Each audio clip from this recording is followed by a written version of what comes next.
And now this was quite a few years ago, but I get a call and the guy says, "Hey, I bought a house." Then they found a dead body in the backyard. Okay. Filed a claim against title, and they've so far denied it. Now, who was that guy? That's where it got interesting. It was the homeowner.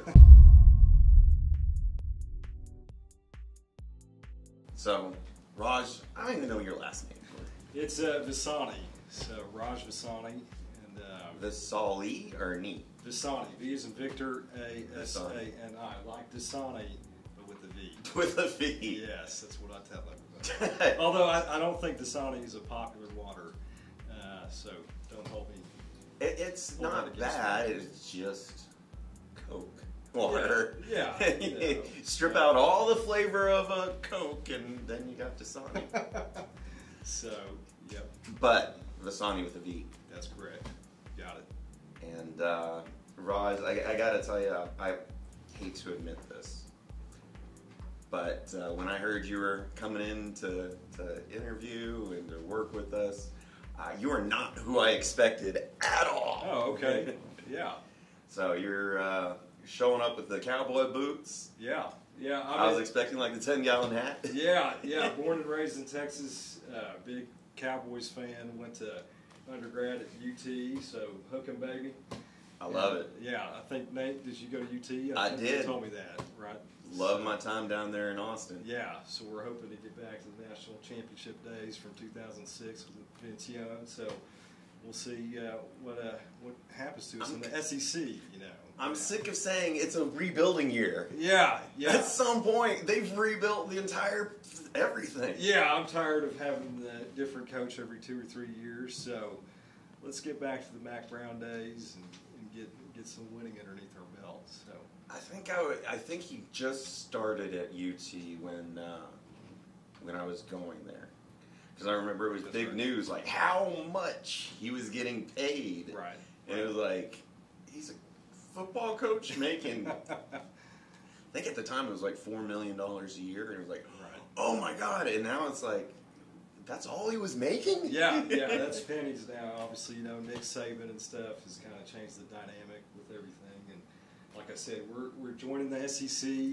We'll see how this turns out. I wasn't a big fan of that move, but I prefer staying in the Big 12. But we'll see what happens. The Big 12, like, what are they? I mean, it hasn't been 12 for a while. Right. We've had 10 it's still in there. So big something. Big, I don't know. I think a lot of those teams might join the Pac-12, and we'll see what happens over there. Is it going to disappear?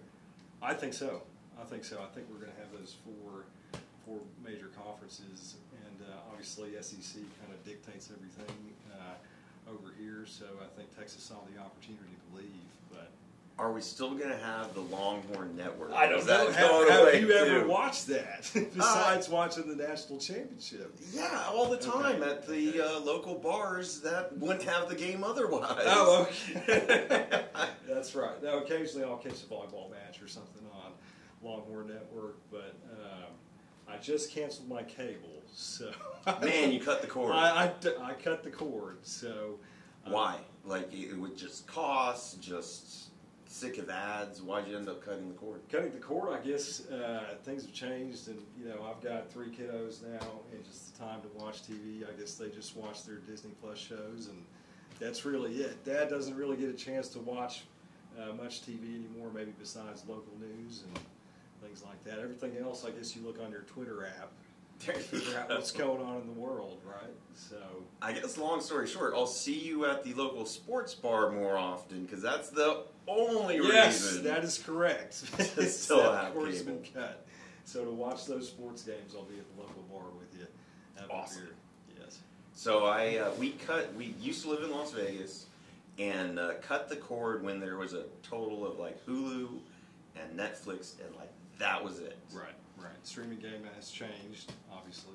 Totally, yeah. But we did end up getting like the Dish Network when we moved into our current home. So we cut the cord for probably 5-6 years. Right. Then we got the Dish, so we've got a couple of TVs there, and we watch cable a matter of once a week during football season. Yeah, yeah. Maybe we'll catch a basketball game here or there. Right. But besides that, I have no clue why we have. Well, let me ask you this: are you a Mavs fan or? Absolutely. Okay. We had a good season with L. We're set again with all these acronyms we see. Yeah, I'm a big Luka fan. I got to see him in his first or second season, 5 rows up. My buddy was in advertising. Had a great time watching that, guy, and look forward to hopefully having some good years with Luka. So we'll see what goes on. It was a lot of fun to watch. I wish they could have overcome the Golden State. I mean, I guess if you're going to lose to anybody, you're going to lose the champion, right? So I'd take that. It doesn't feel any better. My wife Jasmine is born in Oakland. Okay. So she is right. Golden State through and through, and I'm pro anybody but Golden State. So we got to make it entertaining. Steph Curry's a good dude, so I'm gonna side with your wife on that one day. So I can respect that. Yeah. I don't have to agree, but I can still respect that. Yeah, you've got to, So. I love it. So tell me a little bit more about your background. Yeah, background for me, like I said, born and raised in Texas, went to undergrad at UT. I wanted to be a doctor. Obviously, that didn't work out. So got that poli-sci degree, and then I've been in real estate since I graduated from UT back in 2006. Was helping people lease places around campus and really enjoyed that. And then I started law school, post-law school. I joined Sendera Title, and I was an escrow officer with Sendera for 9 years. And, like I said, have closed all kinds of deals, mostly residential. We had builders over there. I've worked with Union Pacific while they were, through us projects and stuff like that. And then in 2019, I guess right before COVID hit, hung my own shingle. Good mostly timing. been yes, great timing, right? So and that's why you work with us now. So brokered lots of commercial deals over the past year. 2021 was a great year to do that. Unfortunately, the feds have been hiking rates. Have you heard about this thing called inflation? It's happening. It's painful. It is very painful. And so the residential market obviously has changed, and it has impacted the commercial market as well. So, but yeah, that's some background about my real estate experience. So since we're bringing up inflation, what is your opinion on what's going to change it? Are we going to have to just keep pushing interest rates up like the 70s until it's so painful that we just can't do anything anymore? Yeah. You can't afford to buy anything, so the price has got to go down. Right. Obviously, it's supply and demand issues, and even our Treasury doesn't even know that, Janet Yellen wasn't really expecting inflation to stick around for that long. Unfortunately, it has. I'm thinking, looking at this past May report, that hopefully we've peaked, and if we can get the supply side of things going again, that's really the most important thing, and these rates, I don't know how long they're going to stay at this, this spot. I'm thinking that the Fed's can hopefully tame this, and towards in Q4 we can kind of see some stuff kind of come back down to normalcy. So it was interesting. I was at a multifamily, an apartment complex gathering over the weekend, and the smart money is seeing sales, a sale, discounts. It went from a seller's market, it flipped to a buyer's market. That's right. Literally in a day. Right. And so I actually think that from our side, you help us with a lot of these multifamily transactions. I don't think we're going to see any slowdown at all, because I think now all of a sudden now's the time to put your money into the real estate. Right. And as soon as I think at least, as soon as the feds are comfortable with where inflation's at, those rates are going to drop down again. And then that buyer's market where you're getting a good deal, where you can negotiate it, because cap rates got to go up. You got to make the loans work. Right. Once that inflation is tamed, I think they'll start dropping it right back down again. It's going to shoot up the property values. So I think that we're looking at a very exciting next 12 to 18 months. Can definitely see where it can be scary for some people, but I'm seeing a lot of upside with getting into new opportunities that, frankly, cap rates were at like 3%. Right, right. Yeah, at first I didn't understand it. Do you understand why you would go and buy a 3% cap rate?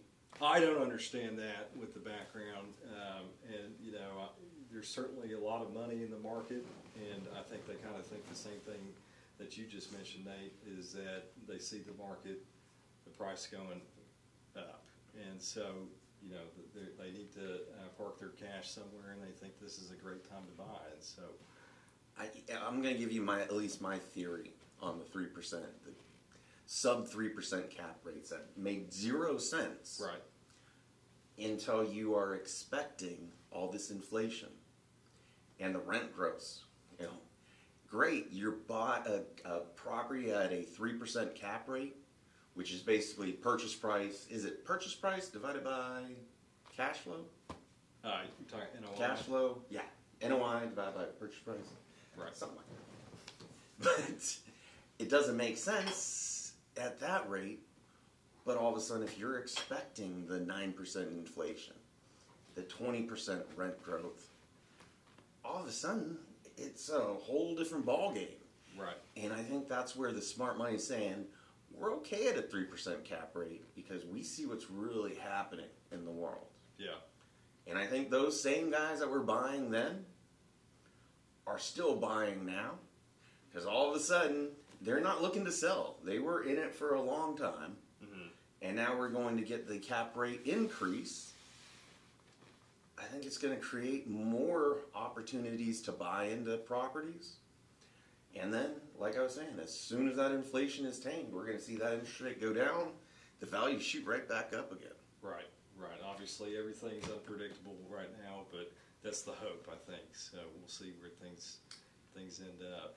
So I've learned a little bit over the years, and it's one of my biggest lessons is if you want to be the best at something, work with the best.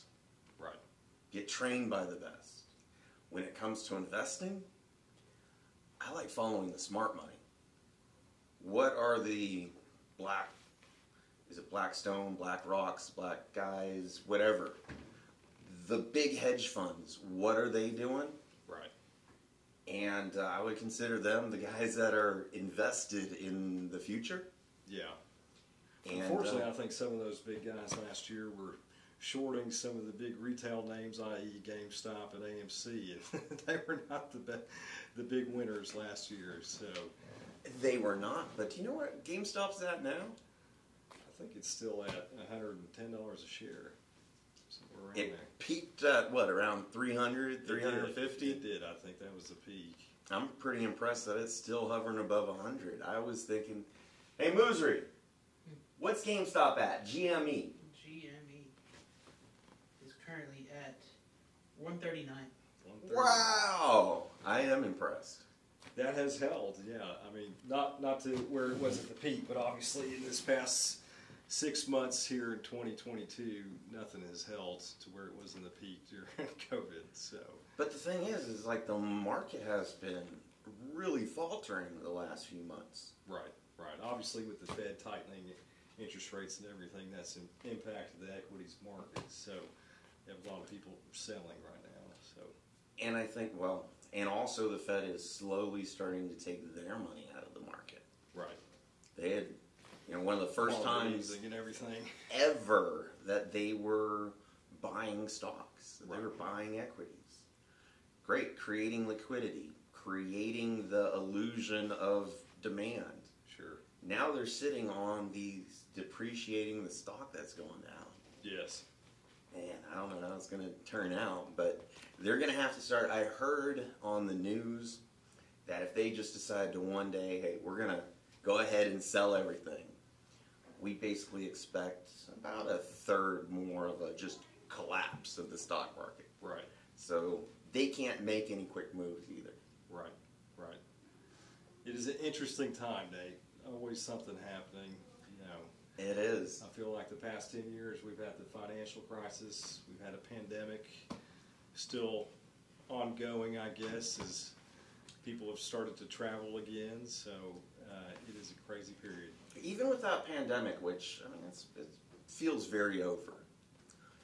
But even though it feels over, I just saw the statistics that it's like the same number of people are dying today as they were a year ago.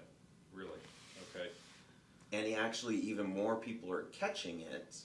So it's like literally it's a safer disease. More people are catching it compared to how many people are passing away. Right. But it's still pretty rampant. Yeah. If you can, get your vaccine if you haven't. So.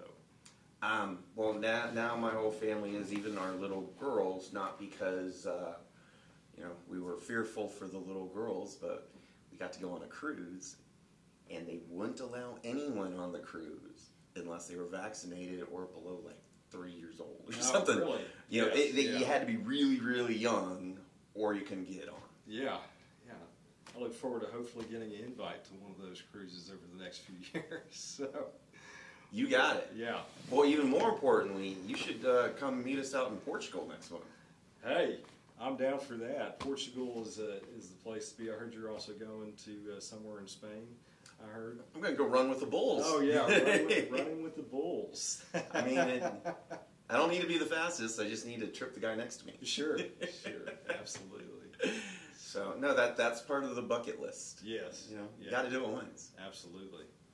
Then we're also going to go up to the Bordeaux region of France, go learn a little bit more about wine, and then hop down to Morocco and learn a little bit about. I know absolutely nothing about the country, so yeah. It's been years since I've been to Europe, but I'll have to pick your brain whenever you get back where you thought the best spots were. But I've got three young, beautiful kids, but how old are they?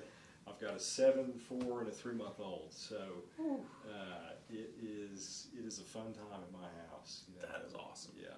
So, but I think we're not quite to where you're at with traveling outside of the country, but hopefully in the next few years we can be right there with you doing some of that stuff. That's the plan. Well, look, I'm going to go ahead and digress right back to. Sure. Yeah. Let's talk about escrow. No, really, like, so many people. What do you want to know, Nate? I want to know everything, as long as it's really high level, because once you got into, like, how many days you have to do something, okay. That's why I had Let's not go to sleep today. Yes.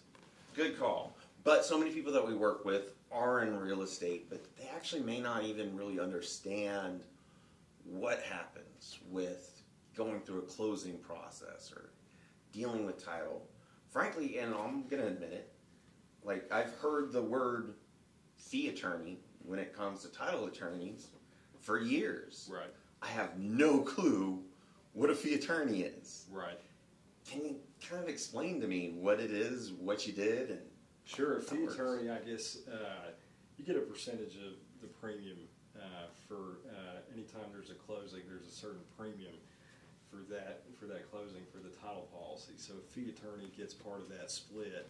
Okay. With whatever title company there is. So that hopefully kind of explains what that fee attorney does. Well, what does he do? Is there something that he's considered a fee attorney that he does? That's just taking part of the share of the premium. Okay. But at the end of the day, when you're an escrow officer at a title company, you are a neutral third party. You don't have any sides in the game on the buyer or seller side. You are straight down the middle, and you go with what the contract will dictate everything that goes on. Okay. So is an escrow officer is kind of like a third party mediator to enforce the contract, whether somebody backs out of it, not what happens. Yeah, so there's lots of parties in a contract. You have a buyer and seller, obviously. Most buyers finance, and they have a lender involved.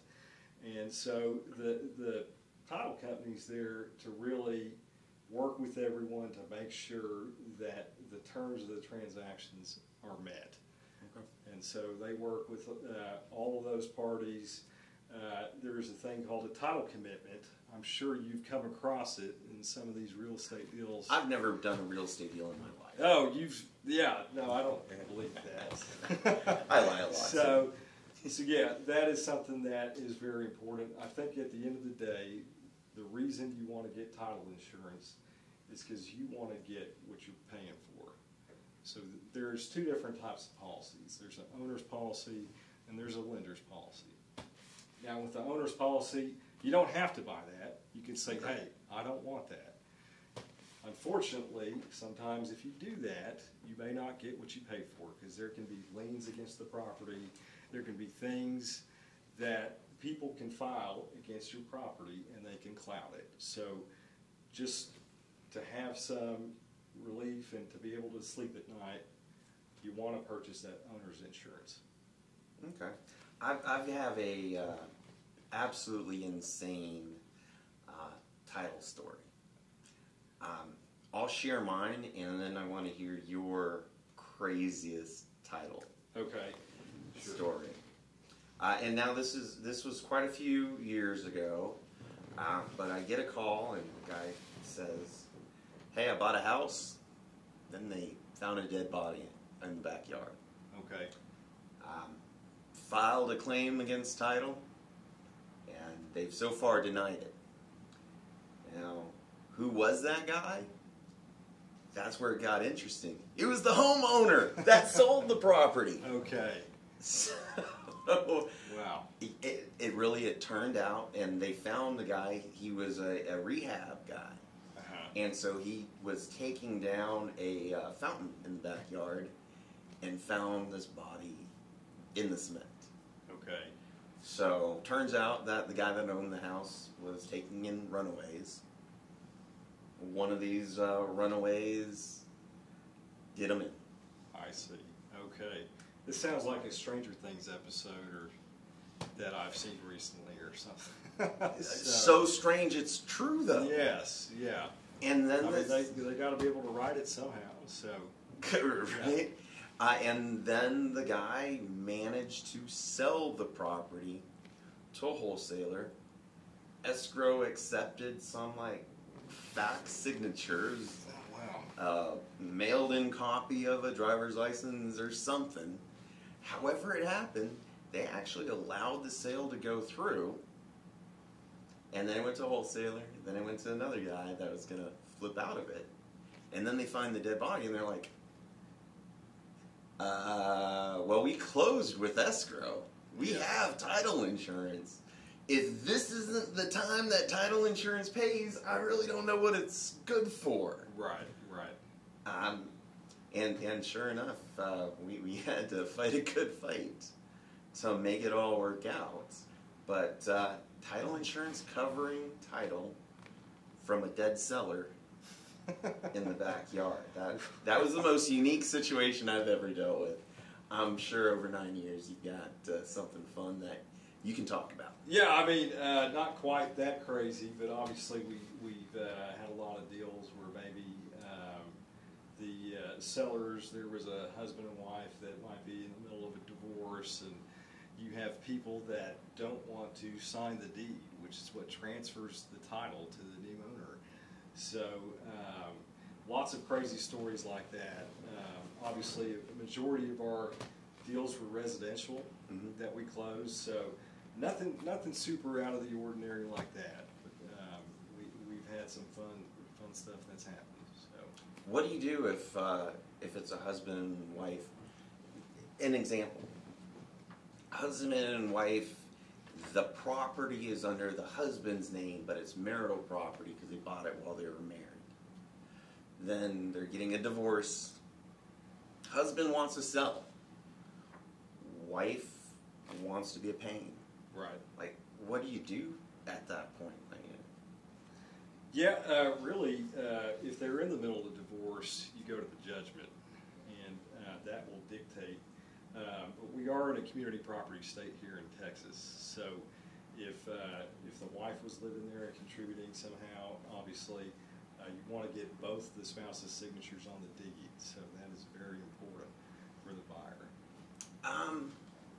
I know, when I bought my house. I qualified for a loan. My wife was still on maternity leave, not working at all. So it was like, yeah, she doesn't need to be, she can't be on the loan.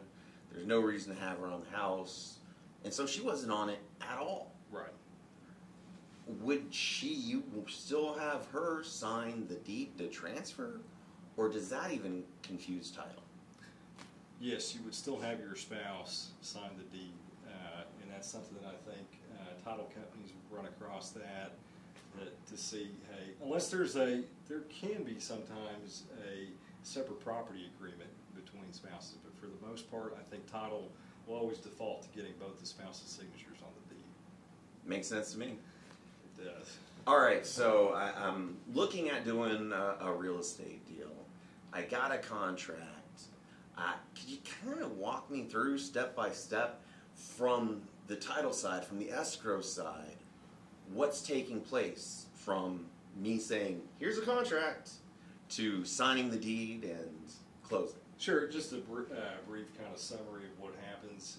There's a contract signed by both parties. It gets delivered to the third-party title company. The escrow officer will typically receive that contract, at least via email. Maybe there's a signature page where the escrow officer, especially on a commercial deal, will sign that they're acknowledging that they've received the contract. At that point, there's typically a certain amount of earnest money that is given. And What's earnest money? Earnest money, it's you putting down money as a good faith that you will perform on the contract as a buyer. Perfect. So that's given to the title company, and that's received by the title company. There's usually somewhere if it's a residential contract, the amount there and where the title officer will receipt that page and provide that to everybody, so everybody's on the same page that that money has been delivered. With a commercial deal as well, a lot of those deals, the earnest money, it fluctuates the percentage. You know, you can have 1%, you could have as much as 3, 4, 5%. Okay. So, and that gets delivered. Now you know that the buyer is good faith trying to close on this deal. In a residential deal, there's an option period typically given to the buyer, and that's their time to inspect the property. Hey, is there stuff wrong with this property? Does the roof need to be replaced? Is there foundation issues, et cetera, et cetera? On the commercial side, there's a feasibility period. Same thing. They go, for example, in a multifamily, same deal. Is there issues with the roof? Is there a lot of rehab that needs to be done? So that's the time for them to go in with their third party and to go investigate. Typically with the commercial stuff, you also have a phase 1 done by environmental people for financing, where the lender is getting things, and they're also reviewing, like I said, the title commitment that they receive from title, although sometimes, or a lot of the times, the lender might take a while to review that because that's one of the last things on their plate. But yeah, back to the title commitment, that's something that's going to have a Schedule A, a B, a C, and a D. Okay. And Schedule A is going to have basic facts of the contract, who the seller and the buyer are. Owner's policy is going to have the purchase price. Lender's policy is going to have the loan amount. The lender wants to have insurance for the amount that they're letting the borrower borrow. So that's the purpose of that. And you're going to see things like the legal description, which you want that to accurately match in what's in the public records and what's in your contract, what's in the title commitment. So that's very important. Always make sure your deed has the correct legal description. Best advice I ever got when I first started practicing real estate law was don't touch legal descriptions. That's right. As much as you can, just grab an old one, slap it as an exhibit to the deed, right. Call it a day. 1 comma out of place, right. 1 word wrong, and you just sold a neighbor's house. Yeah, usually, typically you just want to copy whatever is in the title commitment on Schedule A in the legal description section. For the most part, it'll say there it's fee simple. And then you've got Schedule B in there where you have exceptions to your coverage. So you're going to have things for restrictions or encroachments or easements. and that the title company is basically, hey, saying these are not going to be covered by your title insurance. So the exception, it means they're not covering it, they're covering title except for Correct. those things that they That's correct. disclaim. Yes, and during that, Schedule B is also important. There's a thing that typically in commercial deals, not as frequent in residential deals, there's an objection letter that people will send to the title company and to the seller, and they will object to those items and try to get those removed off of Schedule B so they don't end up on your final policy.